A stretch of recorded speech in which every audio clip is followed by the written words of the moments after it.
কি ভাবছস প্রধান? তোর এই পচা ইনজেকশন দিয়ে হালকা শক্তি চুষবি? আমি হইলো হালকা, আমারে মারো নেত্য সোজা না শয়তানের নাতি।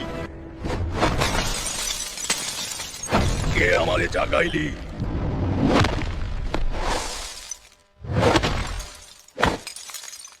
ওরে বাবা, এইটা তো সেই লাল বান্দর না,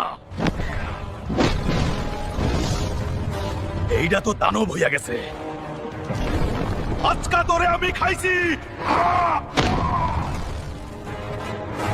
কি রে, ওই লাল দানবটা মাটির তলে ঢুকলো নাকি আসমানে উড়াল দিল? কই পালাইলি? ওরে বাবা হালকা, তোরে কতবার কইলাম চল এই পচা গ্রাম ছাইড়া চইলা যা।